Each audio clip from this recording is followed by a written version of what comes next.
देवकी और वासुदेव जी को बंदी गृह में डालकर बंदी बना लिया। समय बीतता गया। कुछ समय बाद देवकी की पहली संतान हुई। जैसे ही कंस को इसकी सूचना मिली, कंस ने देवकी की संतान को मार दिया। यह उसके अत्याचार की शुरुआत थी। इस प्रकार कंस ने देवकी के 7 पुत्रों को उनके जन्म के तत्काल बाद ही हत्या कर दी। इससे वासुदेव और देवकी अत्यधिक दुखी थे। पर अंततः इस अंधकार के छटने का समय आ गया, जब भगवान ने धरती पर मानव रूप धारण करते हुए जन्म लिया। उस दिन का 30 वर्ष हो गई। ऐसे लग्न में भगवान ने धरती पर देवकी की 8वीं संतान बनकर बालक रूप में जन्म लिया। जन्म लेते ही वहां एक दिव्य प्रकाश प्रकट हुआ और उस प्रकाश में से श्री विष्णु भगवान ने अपने पूर्ण अवतार में दर्शन दिए और वासुदेव से कहा, हे वासुदेव, मैंने इस धरती पर कंस जैसे दुष्ट और अत्याचारी मानव का विनाश करने के लिए कृष्ण अवतार में जन्म लिया है। अतः मैं आपसे विनती करता हूँ कि आपके दोस्त नंद के घर ले चले, जहाँ उनकी पत्नी यशोदा ने बालिका को जन्म लिया है। उस बालिका को यहाँ ले आकर मुझे यशोदा के बगल में सुला दें। ऐसा बोलकर भगवान अंतर्ध्यान हो गए। भगवान ने एक शिशु का रूप धारण किया और एक चमत्कार हुआ।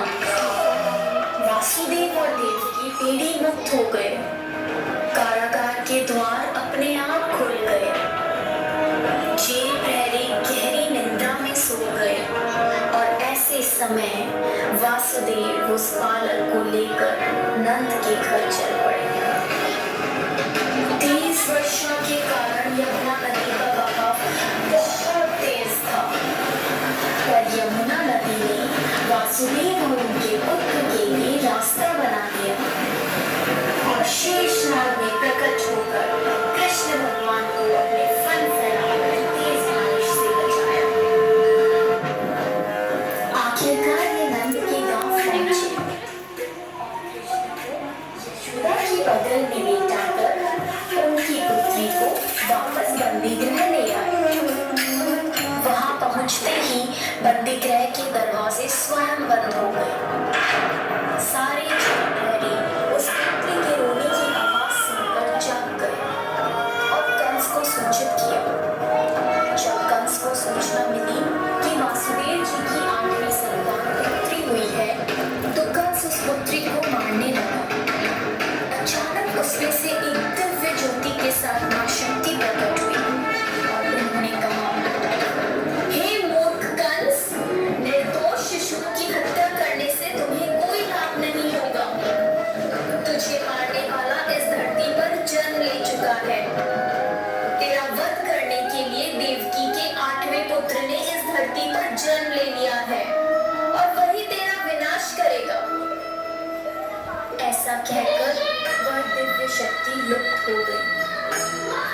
जब कृष्ण भगवान बड़े हुए, तब उन्होंने कंस का वध किया और इस प्रकार कृष्ण भगवान ने धरती पर अत्याचार व बुराई का अंत किया।